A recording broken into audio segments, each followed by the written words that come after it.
Start one on gold here. I've just put a 0.1 max size in at this point. Took it on a full here. Should probably hit the recording button a little bit earlier. But you can see essentially what you've got in this case. Enormous move up. So long-term uptrend coming out of the financial crisis as you had safe haven inflows. And then after that, you've now got a retracement as you get the fallout of that risk, really. People just start to dump their safe haven assets and they start to get a bit more confident. So the reason why I took a max size there is because it was my first entry and it's a 61.8 fib roughly. The point you can see is there. Okay, that's your key support. And I'd be happy really just to hold it, I reckon, just after 1300, I would say. Now, I am just going to swap to lower time frames to see how that develops. And as long as it stays fairly decently bullish, I'm happy to hold. Okay, so just struggling to get to that 40 MA. Okay, fantastic. So that's my exit. Now, we've come about $140 off that low. So obviously, I'm not going to short the same amount again. And I'd be more inclined to just put something light in, just in case we have a dip back. Of course, if we don't, I can now look to the long side. So what I am going to do at this point is just kill that off.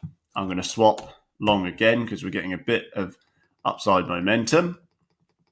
Okay, I'll just see what happens with that. I'll keep it on the daily just because I think that's helping people a lot more, it seems. Okay, bigger dip there. Would have wanted that 0.04, couldn't get it. Okay, I have that now. Just going to play a little bit. Okay, so now we're pulling up some more. I can take that one, gains, take that one for gains. And now the market's looking a lot more median. In other words, you're just sitting along these early key MAs. So that's not really a lot there. I'm not going to take it. Okay, so now you might keep rallying. So I'm going to look to bid just to hedge that former entry. Okay, just to protect myself if we do keep rallying, because remember, we just had a massive fall. Okay, I can take that one. I don't like saying market close. How useless is a replay? Okay, there we are. All right, now we'll swap up and just look whether we've got something decently short available. Okay, so you're coming to a fair level of resistance, so I will take a short. And on a dip back, I can kill that short and I can look to hedge that former entry I had. So that's just going to be dip buying basically within this newfound uptrend. Now, remember, like I said, we had a big drop before, so it's not surprising we're getting this kind of movement. Price is supported, so I'm going to kill that. Not going to go massively long whatsoever until we get this. Okay, now I've double hedged what I had before. Okay, so I can take that one, so $83 back. And then if it dips again, so this is the art really coming out. You can see that I'm able to buy again to hedge that former short, and we've hardly even moved in the market, but I'm still making profit. Okay, now I can take that one, and I've got basically my money back on that one. So if I wanted to close it, I absolutely could. I'm going to add another long. Okay, and I'm going to take that one. I'm going to take that one. I'm going to take a light hedge again. Going to take that one. Remember, as I always say, sizes are incredibly light here just to show you a very low risk approach, which most people are more keen on. Most people aren't going to be sitting here with hundreds of thousands of dollars. Okay, so there's no point in me doing that. If you watch this and get turned on by that kind of thing, I understand. But, this is no good to you if you haven't got the money. It's as simple as that. So I'm going to add a bit more. And at this point, the market has come off from my first entry and spun 1187, sort of 300 odd points, almost 250 to the upside, and we're in net gains with basically no drawdown still. So really controlling our equity here, buffering ourselves up. We're continuously taking gains. This looks like it's struggling a bit. I'm not going to add until the low if we can get it because there's nothing really attractive long. That will do for a light short just to protect myself from a bit of that long exposure. And now I'm looking to see whether we pop.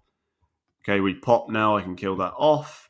I could add probably a 0.02 just to get a bit more out. So I've overhedged that long. And let's have a look. Okay, see what happens. Right, so we'll kill that short. I'm not going to add a long. fact, I will add a light one. I'm going to remove that short, play forward, see what we can get. So we're trading both sides of the market at all times efficiently. Okay, so nothing there. And let's just see what happens. So little bit of a push. I can take a head short there just in case we drop to the lows, and I can add a bit more long at that point. Okay, small gains there. Nothing really interesting long, to be fair, so I'm not going to take any unless we can get a bit lower, a little bit more. Okay, I'm going to add 2 longs. We'll see what happens here. So I'm just going to play it normally because there's not much else I can do at the moment. Okay, so now you're moving up with a bit of momentum. Now you're crashing back to the lows.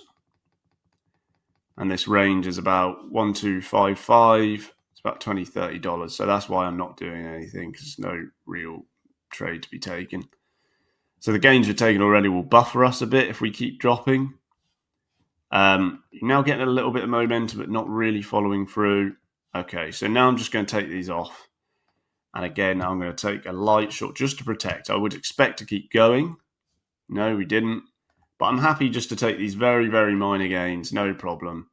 Just because they're going to buffer my equity as the price moves. So if we do get a drastic move, I'm going to be quite safe if I need to hold these entries for a bit.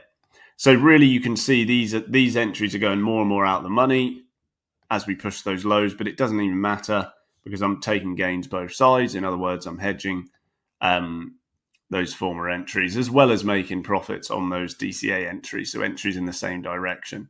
So at that point, I can take that. Now I can leave a 0.02 and I can kill that one off. That's going to do this BS. Kill that one off, great. And I can hedge now again. Okay.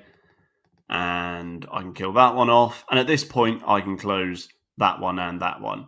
I'm not going to now just because I think I will add a slight light long just in case, because now I've got more long exposure than short. I can take that for $52. And this is probably the optimum time to take those both off. So overall gains are there. Absolutely no problem drawdown wise the whole time. Quite easily traded 1180. So 350 points or so. The average range you're going to get on gold most of the time, obviously barring as of late, is going to be like that. But the win rate, 33 trades, 30 wins, 3 losses. That's what you really want to achieve if you're going to be making the most profits. Nowadays with gold, you just have to be a little bit more careful. There's a bunch of rules that we've made to deal with faster rallies and more harsh rallies. But it's absolutely something you can do. So thanks for watching. See you in the next one.